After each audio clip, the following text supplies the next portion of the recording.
Everywhere the Trump administration tries to put new camps, new ICE facilities and ICE prison camps, they're being pushed back.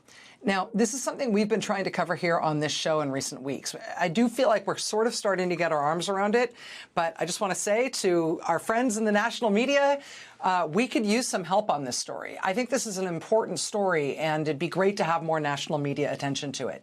The Trump administration really is trying to build Trump prison camps all over the country. And if you look, you will find that people all over the country, including in very unexpected places, almost uniformly are pushing back everywhere they're trying to do it. And they're pushing back in diverse and interesting ways. This is a really interesting, emerging story. And again, we could use some more reportorial help with it.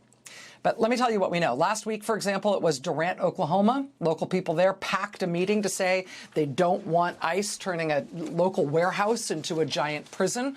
The local government in Durant, Oklahoma, then passed a brand new ordinance that gives them the power to say no to such a facility. Tomorrow, the City Council in Oklahoma City is planning to address local concerns about a proposed ICE prison there on the south side of Oklahoma City. Up in New Jersey, Roxbury, New Jersey, locals there started protesting like mad against ICE reportedly wanting to convert a 500,000 square foot warehouse in Roxbury into an ICE prison camp. After those protests, the all-Republican local government in Roxbury, New Jersey, passed a resolution saying, no, you are not allowed to build that here.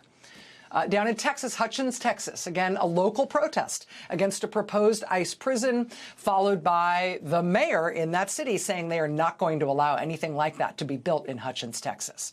In New York State, Republican-leaning Orange County, similar story, packed town halls, packed public meetings, and then local elected officials saying, no, you will not be allowed to build a prison camp here.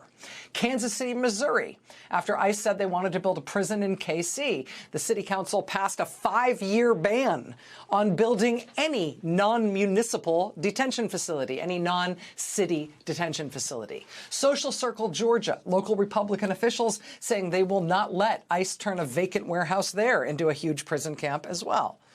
Protests in Salt Lake City, Utah. We reported last week on dozens of people turning out in the early morning in deep, dense, cold fog because they heard that ICE was coming to inspect a local warehouse site there as a potential location for a new ICE prison. Locals then protested a local real estate company that was reportedly handling the potential sale of that site to ICE. Well, now that local real estate firm has announced this weekend that they have no plans to sell that local warehouse to the federal government for any purpose.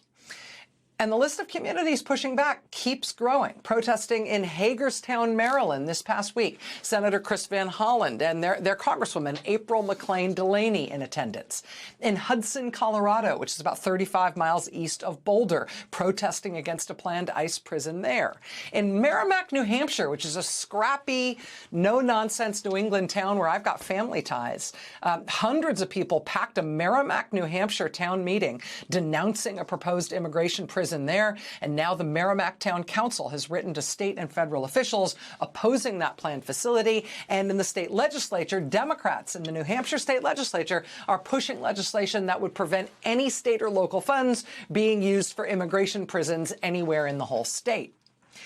In Hanover County, Virginia, watch for this week. Residents in Hanover County are preparing to attend their Board of Supervisors meeting the day after tomorrow, this Wednesday, January 28th, to tell their Board of Supervisors that they need to stand against a new immigrant prison facility that is planned for that county as well. Again, that's Hanover County, Virginia. And those are very disparate locations with very different politics and very different diverse communities. But you see pushback everywhere.